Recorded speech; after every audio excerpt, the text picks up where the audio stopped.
Hello, everybody. Great to be learning with you on a Monday, Yom Sheni. Let's light up the darkness with a new wisdom candle.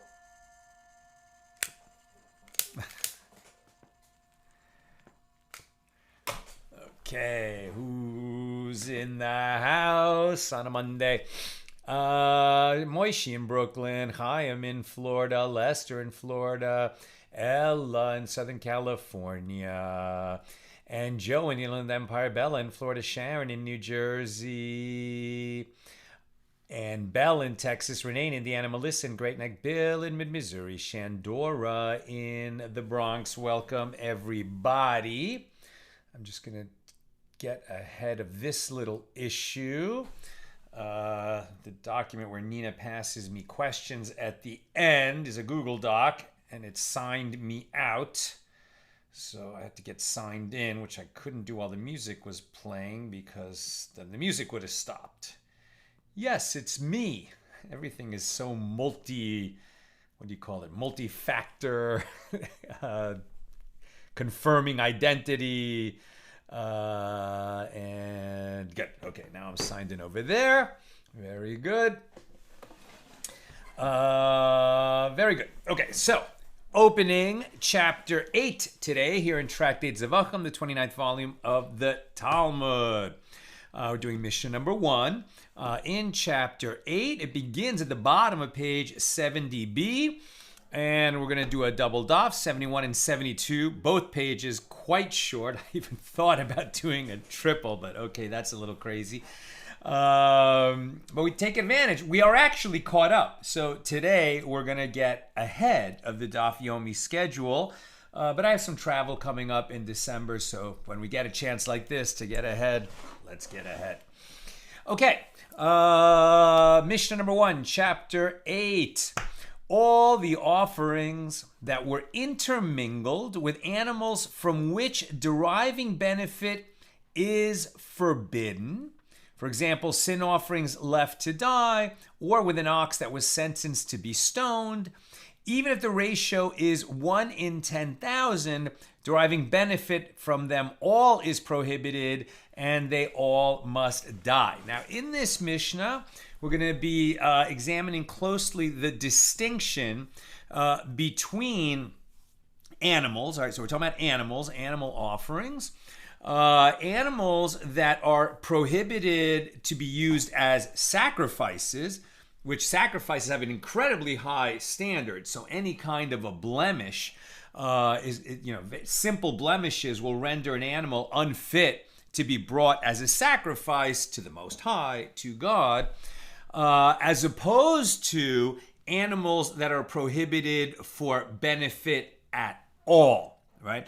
Now that, you have to be a seriously deficient animal for that. So an example of that would be an ox sentenced to be stoned, right? That is an ox that killed a person in front of witnesses. And so the witnesses testified, this ox was condemned by the court. It's going to need to be killed because it killed a person, and no person can derive benefit from that ox.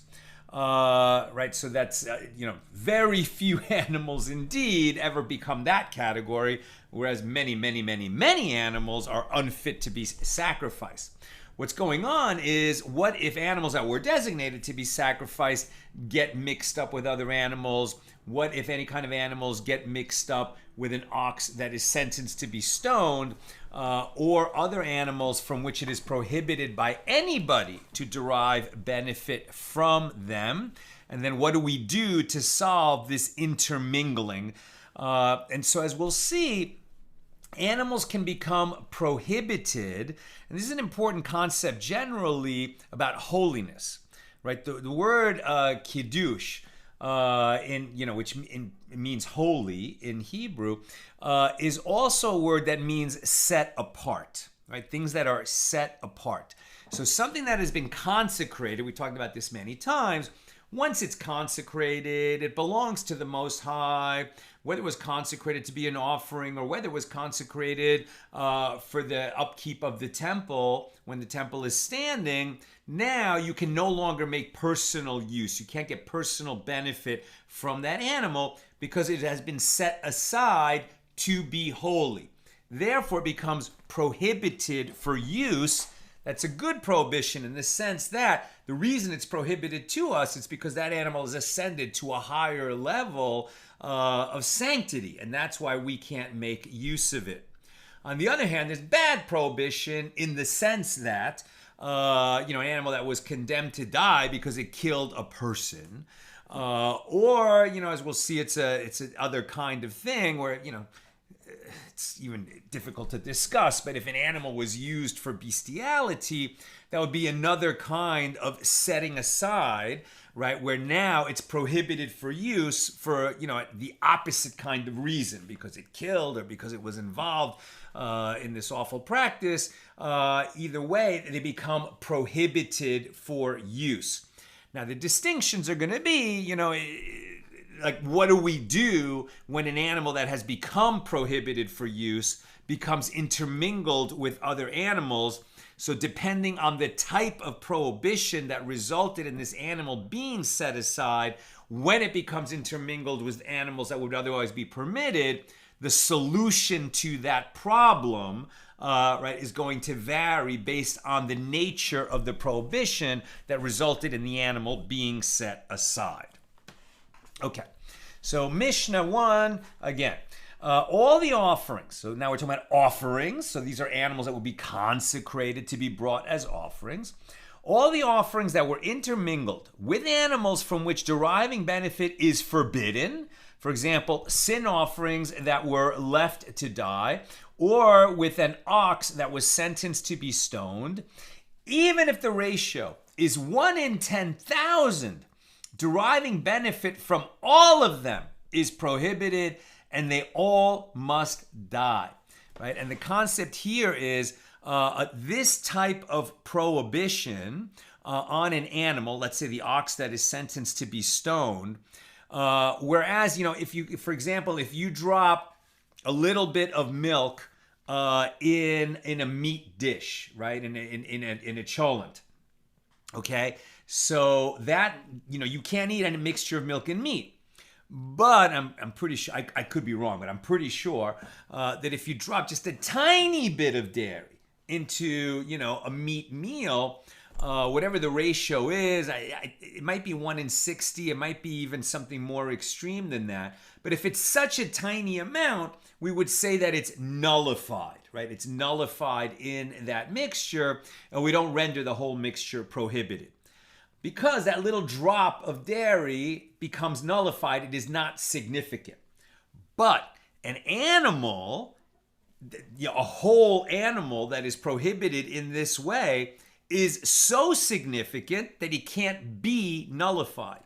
And so even though there's a herd, this huge herd, 10,000 permitted animals, otherwise permitted, but this ox that is sentenced to be stoned gets mixed in with them, and we can't identify the ox that is to be stoned, then all those animals are going to become prohibited. Tragic, terrible outcome, right? So when there was an ox sentenced to be stoned, you better believe that they took very careful note. They marked it, they set it aside, they made sure that it didn't get mixed up with other animals. if the offerings were intermingled with animals. Now here we're talking about not just regular animals mixed up with an ox meant to be stoned. We're talking about animals that were offerings, right? Animals that were set aside to be offerings that somehow got intermingled with an ox that is sentenced to be stoned. So these animals, in a sense, were already set aside. They were going to die, but they were going to die as offerings. Now they can't be brought as offerings. They're just going to have to be left to die. Now, if the offerings were intermingled with animals whose sacrifice is forbidden, but deriving benefit from them is not, then the law is different. Right? So these are animals that are not, that we have to kill them, like an ox that's set to be stoned, but benefit is still prohibited. And so an example of this is going to be an ox that would be sentenced to die and be stoned because it killed a person, but there was only one witness, not two. So in that situation, we're not going to kill that animal because there weren't two witnesses, and we only established this kind of a matter by the testimony of two witnesses. Because there was only one witness, that animal is not going to be stoned, but it's prohibited to derive benefit from it, and it is prohibited to bring it as an offering. Now, if our offerings get intermingled with such an animal, it's going to be a different outcome. So examples of this are an ox with which a transgression was performed, that's a general category, which disqualifies it from being sacrificed as an offering. And now, Rashi says these are examples of an ox with which a transgression was performed. An ox that is known to have killed a person, but only based on the testimony of one witness, or based on the admission of the owner. Again, we don't kill the ox based on that. Had two witnesses testified, deriving benefit from the ox would have been prohibited. So deriving benefit is not prohibited, but bringing it as an offering is. Additional examples include when an offering is intermingled, offerings again, intermingled with an animal that copulated with a person, or an animal that was the object of bestiality, so either way, receiving or giving end of bestiality, or with an animal that was set aside for idolatry, or an animal that was worshipped as a deity in the course of idolatry, or with an animal that was given as payment to a prostitute, or as the price of a dog, because this is explicitly prohibited in the Torah, Deuteronomy 23:19, where it says, "You shall not bring the payment of a harlot or the price of a dog into the house of the Lord your God." So an animal, offerings that were intermingled with such an animal, and we don't know which animal is which, obviously we can't take from this bunch an animal to be an offering. Now we're on 71b. Yeah, we just went right through 71a, another incredibly short page. Now we're on 71b. So additional examples include an offering that was intermingled with an animal born of diverse kinds, right? For example, the offspring of a ram and a goat, or the offspring, because that's a ram and a goat are kosher animals that could be brought on the altar as an offering, but the offspring of a ram with a goat is not. That's kilayim, right? There's a strict prohibition on interbreeding species. So very interesting halacha. A Jew cannot mate a horse and a donkey, which produces a mule, but because of this prohibition, we don't do that. However, if a mule exists, a Jew could purchase that animal and make use of it, right? We just can't do the breeding of it. But when it comes to the offspring of a ram and a goat, and I guess they can produce offspring, but that offspring cannot be brought as an offering in the Holy Temple. And if it looked sufficiently like sheep or goats, that actual offerings of sheep or goats were intermingled with that mixture, and we couldn't tell which is which, then all those offerings are going to be disqualified. We're going to have to deal with the problem. Or if our offerings became intermingled with an animal with a wound that will cause it to die within 12 months, a treifa, again, disqualified from being brought as an offering, but that's not visible usually on the outside of the animal, or with an animal born by cesarean section, right? So interesting, an animal that was not born in natural childbirth, a sheep or a goat that was born through cesarean section, is going to have special laws associated with it. Doesn't mean it's prohibited, for eating or for most things, but it does have special laws associated with it. And from the money received so in all these cases, right? In all these cases where offerings became intermingled with these other animals that are prohibited to be brought as offerings, but it is permitted to benefit from them. In all these cases, the animals that are intermingled shall graze until they become unfit for sacrifice because they develop a blemish or they age out of being able to be brought as sacrifices. And then they shall be sold for money. And from the money that is received in that sale, the owner shall bring another offering of the monetary value of the highest quality animal among them, of the same type of offering that the intermingled offering was, right? So you had an animal that was consecrated to be brought as an offering. It became intermingled with these other animals that are not permitted to be brought as offerings, but it is permitted to benefit from them. So you're just gonna have to let all those animals graze until they develop a blemish. Because presumably when we say intermingled, it means like we don't know which is which. So now you're going to let them all age, you're going to sell them, and from the proceeds, you're going to use that money to buy an offering to substitute, or to replace, not substitute, but to replace the offering that became intermingled. Now this Mishnah continues, if sacrificial animals were intermingled with unblemished non-sacred animals. Okay, so your animal that you designated, that you consecrated to be an offering, got mixed up with other animals that could be brought as offerings. They're not blemished, they're kosher animals, but they're not consecrated. They're just regular animals that haven't been consecrated, and your consecrated animal got intermingled with those animals. So if sacrificial animals were intermingled with unblemished, non-sacred animals, which, if consecrated, are fit for sacrifice, then the non-sacred animals shall be sold for the purpose of purchasing offerings of the same type as the offering with which they were intermingled. You don't have to wait until they develop a blemish. You can do it now.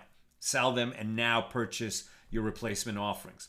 In a case where sacrificial animals were intermingled with other sacrificial animals, right? So in other words, you had some animals that were, for example, designated to be a burnt offering, and they got intermingled with animals that were designated to be a sin offering. You don't know which is which. Or I have animals that I designated to be a burnt offering, and Bill has animals that he designated to be a burnt offering, and our animals got intermingled. So they're all designated to be burnt offerings, but we don't know whose is whose, right? So in this situation, if it was an animal of one type of offering with animals of the same type of offering, so then one shall sacrifice this animal for the sake of whoever is the owner, and one shall sacrifice. In other words, if my offering got intermingled with Bill's and we don't know whose is who, but we both had consecrated animals to be burnt offerings, okay, so both animals are brought as burnt offerings, and we know that they were both brought, so both of us satisfied our obligation, even though we don't know particularly whose animal belongs to who. But in a case where sacrificial animals were intermingled with other sacrificial animals, where an animal of one type of offering was intermingled with animals not of the same type of offering, right? So animals set aside to be sin offerings were intermingled with animals set aside to be burnt offerings. For example, 2 rams, where one is designated as a burnt offering and one as a peace offering. So they shall graze until they become unfit for sacrifice, and then they shall be sold, and from the money received in the sale, the owner shall bring another offering of the monetary value of the highest quality animal among them as this type of offering, and another offering of the monetary value of the highest quality animal among them as that type of offering. And he will lose the additional expense of purchasing 2 highest quality animals when he had sold only 1 highest quality animal from his own, the money, the shortfall, because now they all have to be of highest quality, the shortfall has to come from his own money. In a case where sacrificial animals were intermingled with firstborn offering, a bechor, right? A bechor is when a female animal, her first offspring is a male, that's a bechor. That has to be brought to the holy temple and sacrificed, and that's given to the priests to eat. So in a case where sacrificial animals were intermingled with a bechor, or with an animal tithe, right? The newborns in a particular year, a tenth of them need to be brought up to Jerusalem as sacrifices, but those are eaten by their owners. So it's a bit like Meiser Sheni. So if sacrificial animals were intermingled with Bechor offerings or with animal tithe offerings, then they shall graze until they become unfit for sacrifice, and they shall both be eaten as a Bechor and as an animal tithe. All offerings can become indistinguishably intermingled with each other, except for a sin offering and a guilt offering, as the Gemara will explain. Why can they not become intermingled? I think because one is a male and one is a female, so you'll know which is which. Otherwise, they can all become intermingled to where you can't know which is which, and so we're going to have to deal with the solutions that were offered here in the Mishnah. Okay, that's the Mishnah, number 1 here in chapter 8. Now the Gemara. So the Mishnah taught the law of all the offerings that were intermingled with animals from which deriving benefit is forbidden, right? Like the ox that would be sentenced to be stoned, except there was only one witness. That was one example. Now this indicates that one offering became intermingled with a majority of prohibited animals, as it is usual to describe the smaller unit as being intermingled with the larger unit. And so the Gemara asks, well, if so, what is the meaning of the term even in the clause, even if the ratio is 1 in 10,000, deriving benefit from them all is prohibited and they all must die? If the permitted animal is rendered prohibited by a simple majority, of course it is prohibited if the ratio is 1 in 10,000. And the Gemara explains, this is what the Mishnah is saying: all the offerings in which were intermingled sin offerings left to die, or in which an ox that was sentenced to be stoned was intermingled, even if the ratio is one forbidden animal intermingled with 10,000 offerings, they must all die. And the Gemara raised the difficulty. Why is this Mishnah necessary?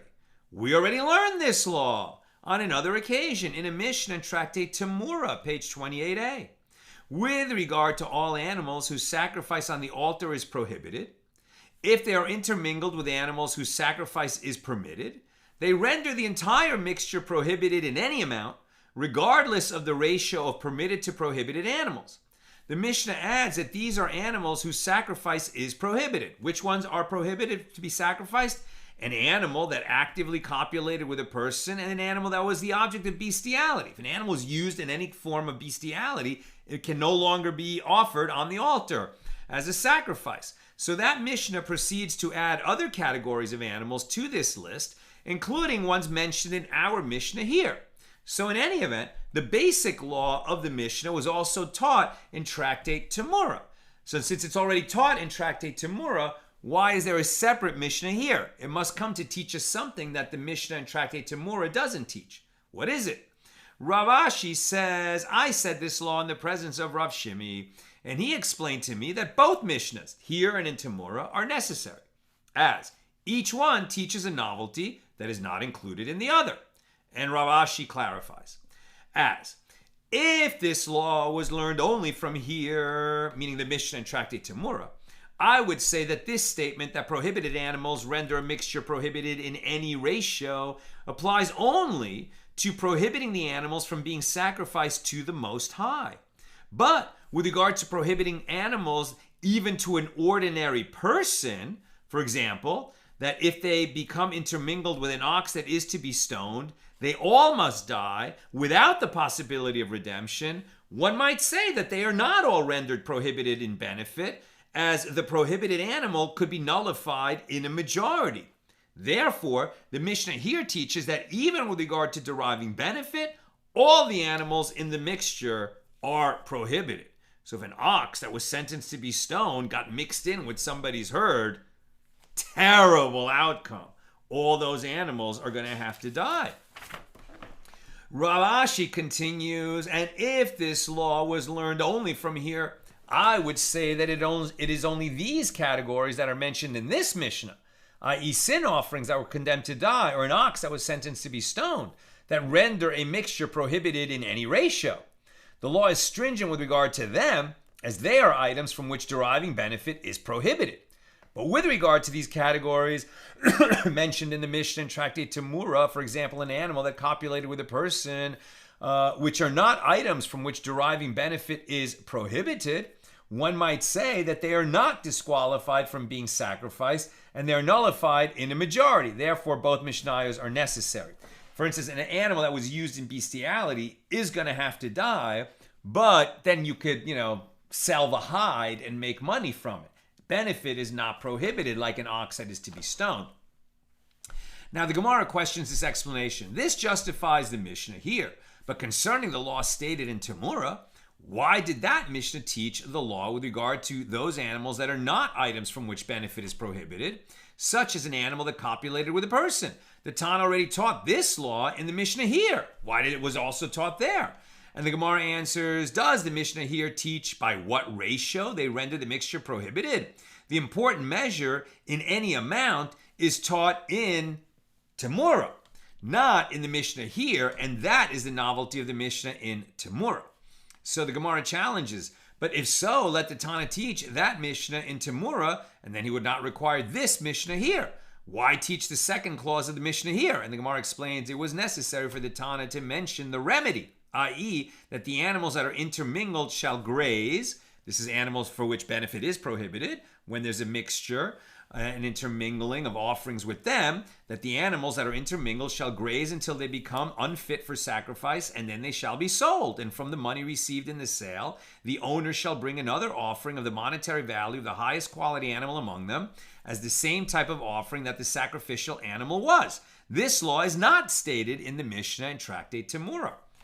Now the Gemara raises another difficulty. The law of the Mishnah, that items from which deriving benefit is prohibited, render a mixture prohibited in any amount, even to an ordinary person, as stated with regard to the sin offerings that were condemned to die and an ox that was sentenced to be stoned, is also taught in another Mishnah, not in Tamura or here, but in Avodah Zarah, 74a. We read this, where it says, and these following items are themselves forbidden, and any amount of them renders other items with which they become mixed forbidden. Wine used for a libation that became mixed with kosher wine, and objects of idolatry that were intermingled with permitted items. So the Gemara explains that both the Mishnah here and the Mishnah of Avodah Zarah are necessary, and now we're on page 72a, as if this law had been learned only from there in the Mishnah of Avodah Zarah, I would say that this applies only if the prohibited animal is intermingled with a non-sacred animal, and thereby becomes prohibited to an ordinary person. But if it is intermingled with offerings that are designated to the Most High, so a loss to the temple would ensue, one might have thought that we should not lose all the valid offerings, and therefore the prohibited animals should be nullified in a simple majority. Accordingly, the ruling of the Mishnah here was also necessary to teach that the same applies to a mixture involving offerings. And the Gemara continues, and conversely, if this law were learned only here, I would say that this statement that the entire mixture is prohibited applies specifically to sacrificial animals, as it is repulsive to sacrifice to God an animal from a mixture that included a prohibited animal. But with regard to deriving benefit from a non-sacred animal from this mixture, which is not a repulsive act, one might say, let the items from which deriving benefit is prohibited be nullified in a majority. Therefore, the Mishnah in Avodah Zarah is also necessary. And so this is all keyed off the idea that an animal is too significant to nullify in a mixture, no matter why the prohibition happened. You can't nullify an animal that becomes intermingled with other animals in any ratio. That's why we have to deal with these other solutions. Never is the solution, oh, it's nullified, don't worry about it. Now, the Gemara questions the ruling of the Mishnah. But let the prohibited animals be nullified in a majority, as is the law concerning other matters, in which the minority items assume the status of the majority. And if you would say in response that animals are significant, as they are counted individually, and therefore they are not nullified in a majority, well, this answer is unsatisfactory. I've told you that's the law, but here's a challenge to that. And the Gemara elaborates. This suggested answer works out well according to the one who says that we learned in the Mishnah discussing nullification in a majority in Tractate Orla, where it says any item whose manner is also to be counted, i.e. that are sometimes sold by unit rather than weight or volume, is considered significant. So this definition includes animals, as they are sometimes sold as individual animals, and therefore they would be considered significant. That's the view we follow. But according to the one who says that we learned in that Mishnah, an item whose manner is exclusively to be counted, i.e. one that is always sold by unit, is considered significant, then what can be said? Although animals are often sold by unit, they are occasionally sold as part of a herd, and would therefore not be considered significant one animal, right? One individual animal. So the Gemara cites the Mishnah in which this dispute appears, as we learned in Tractate Orla 3, section 6 and 7, with regard to one who had bundles of fenugreek, which is a type of legume, that were diverse kinds planted in a vineyard, kilayim, right, where we can't plant diverse kinds in a vineyard, we can't mix shotnets, wool, and linen, we can't plow with an ox and a donkey together, right? The Torah forces us to make certain distinctions and not blur those boundaries. So here where we're talking about kilayim, diverse kinds planted in a vineyard, from which it is prohibited to derive benefit. Now we're on 72b. So if that fenugreek was grown in a vineyard where it was not permitted to be grown, it must be burned. We can't benefit from it. But if the bundles were intermingled with others, and those others were intermingled with others, they must all be burned. This is a statement of Rabbi Meir. But that's a minority opinion. And the rabbis say they can be nullified when the total is 201 items, i.e. where the one prohibited item was intermingled with 200 permitted items. At that ratio, it's permitted to nullify the mixture and say the whole mixture is permitted. So the Mishnah continues its challenge. Rabbi Meir holds that they all must be burned, as Rabbi Meir would say any item whose manner is to be counted renders its mixture prohibited, as it is considered significant and cannot be nullified. And the rabbis say only 6 items are sufficiently significant to render their mixture prohibited. Rabbi Kiva says there are 7. And they are nuts with brittle shells. So these are like very... these are very distinct, costly delicacies, right? Where they're only going to be sold by unit because they're so significant. They're never going to be sold just by weight, right? Or it's just part of a bunch. Because these items are so significant, they're always counted individually, and therefore, if for some reason they got mixed between permitted and prohibited of these kinds of items, there's going to be no nullification because each unit is considered significant, like animals. Each individual animal is considered significant.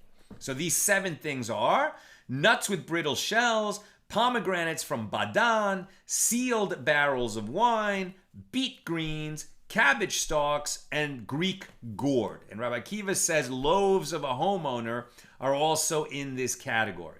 So the Mishnah continues, different prohibitions apply to these items that are considered so significant that they can't be nullified. That which is fit to be forbidden due to the prohibition against eating the fruit of a tree during the first 3 years after its planting. Orla, right? Fruit that grew during the first 3 years of a tree is prohibited to Jews because of this prohibition on Orla. And this includes nuts, pomegranates, and sealed barrels of wine. So they prohibit their mixture as Orla. That which is fit to be forbidden due to diverse kinds planted in a vineyard, kilayim, i.e. beets, cabbage, and gourd, they prohibit their mixture as diverse kinds in a vineyard. And it was stated that there is a dispute between the Amoraim, the sages of the Gemara, with regard to the wording of Rabbi Meir's opinion in this Mishnah. Rabbi Yochanan says that we learned only an item whose manner is exclusively to be counted as individual units, is significant and cannot be nullified, and it therefore renders any mixture to which it became intermingled as prohibited because it cannot be nullified, according to the opinion of Rabbi Meir. And Rabbi Shimon ben Lakish says that we learned any item whose manner is also to be counted is significant and cannot be nullified. So now the Gemara reiterates its question. This works out well according to the opinion of Reish Lakish. But according to the opinion of Rabbi Yochanan, what can be said? According to his opinion, since animals are not sold exclusively by unit, because sometimes animals are just sold as a herd, that therefore are not as significant as those 7 items that we just listed, because they are not always sold one unit at a time. Sometimes they're just sold as a herd.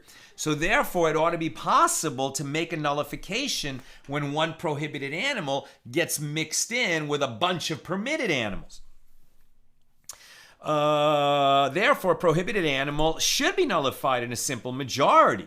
And Rav Papa says, according to Rabbi Yochanan, this Tana who says that a prohibited animal cannot be nullified is the Tana of the halacha concerning a litra of dried figs, who says any item that is counted, even if it is prohibited by rabbinic law, for example, the teruma of fruit, cannot be nullified, and all the more so items that are prohibited by Torah law, such as animals that are disqualified for the altar, as in our Mishnah, what we started talking about at the beginning. Now we're on page 73a, getting a head start on tomorrow's daf. I'm almost done. Questions or comments, please get them in now.